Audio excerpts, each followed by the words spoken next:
दोस्तों, आज मैं आपको एक ऐसी कहानी सुनाने जा रहा हूं जो आपकी सोच बदल सकती है।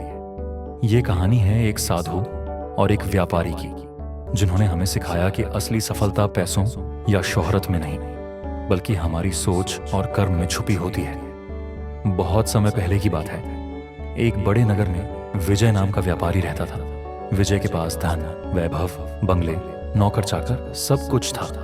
लोग उसे शहर का सबसे अमीर आदमी कहते थे। लेकिन विजय की एक समस्या थी। वह हमेशा परेशान और बेचैन रहता। रात को नींद नहीं आती, मन में डर और चिंता बनी रहती। उसके नौकर चाकर तो उसे खुश देखकर मालिक आप कितने भाग्यशाली हैं कहते। लेकिन विजय सोचता, अगर मैं इतना भाग्यशाली हूं तो फिर अंदर इतनी बेचैनी क्यों है? क्यों मैं शांति महसूस नहीं कर पाता? एक दिन विजय जंगल की तरफ घूमने गया। वहां उसने एक साधु को देखा। साधु नदी के किनारे पेड़ के नीचे बैठे हुए शांत मुद्रा में ध्यान कर रहे थे। विजय ने देखा, उस साधु के पास न कोई धन था, न अच्छे कपड़े, न ही कोई आलीशान घर। फिर भी उनके चेहरे पर ऐसी शांति और सुकून था जैसी विजय ने अपने जीवन में कभी महसूस नहीं की थी। विजय तुरंत साधु के पास गया और बोला, महात्मा, मेरे पास सब कुछ है, पैसा, इज्जत, शोहरत, लेकिन मन की शांति नहीं है। कृपया बताइए, सफलता का असली राज क्या है? साधु मुस्कुराए और बोले, बेटा, सफलता का राज तुरंत बताना आसान नहीं है। पहले तुम्हें इसकी कीमत समझनी होगी। अगर तुम सच में जानना चाहते हो तो 3 दिन मेरे साथ रहो और मेरे कहे अनुसार काम करो। विजय हैरान था, लेकिन राज जानने की जिज्ञासा उससे ज्यादा थी। उसने हामी भरी। पहले दिन साधु उसे एक कुएं के पास ले गए। वहां से पानी भरने को कहा, लेकिन शर्त यह थी कि पानी को एक छेद वाले घड़े में भरना है। विजय ने सोचा, यह तो बेकार काम है, पानी तो गिर जाएगा। लेकिन साधु ने कहा, धैर्य रखो और कोशिश करते रहो। विजय ने घंटों तक पानी भरा। सच में पानी बार बार गिरता रहा। उसके हाथ थक गए, शरीर पसीने से भीग गया। शाम होते होते विजय गुस्से में बोला, महात्मा, यह तो बेकार है, इसमें क्या सीख है? साधु मुस्कुराए और बोले, यही कि हर सफलता के रास्ते में धैर्य की जरूरत होती है। शुरुआत में मेहनत बेकार लग सकती है, लेकिन हर कोशिश हमें मजबूत बनाती है। अगर धैर्य खो दोगे तो मंजिल तक नहीं पहुंच पाओगे। विजय ने यह बात मन में बिठा ली।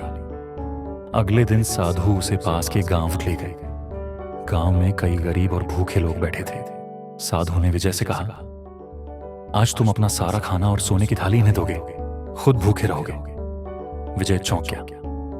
मैं भूखा कैसे रह सकता हूं? मेरे पास तो इतना धन है, मैंने कभी भूख नहीं सही। लेकिन साधु के आदेश पर उसने वैसा ही किया।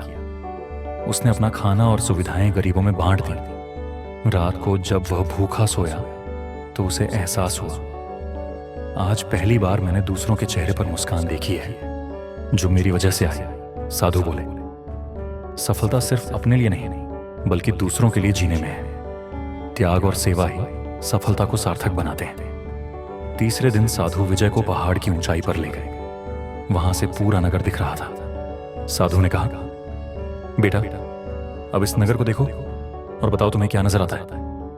विजय ने नीचे देखा और बोला, गंदगी, भीड़, झगड़े, गरीबी, सब परेशान करने वाली चीजें। साधु मुस्कुराए और बोले, अब दोबारा देखो और अच्छाई पर ध्यान दो।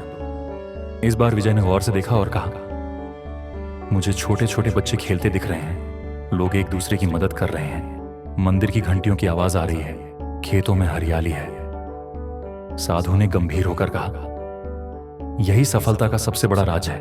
जैसी सोच होगी वैसा ही जीवन दिखेगा।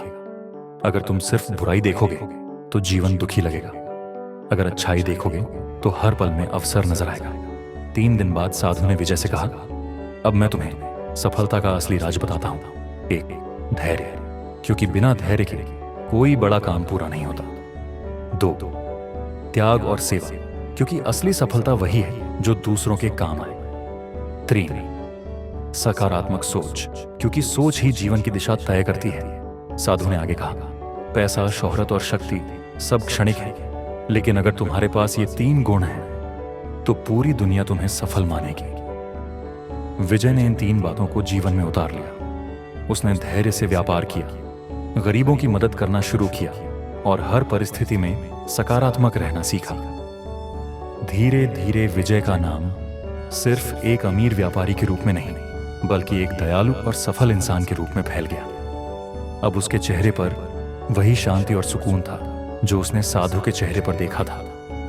दोस्तों, इस कहानी से हमें यही सीख मिलती है कि सफलता का असली राजधन या पदवी में नहीं, बल्कि धैर्य।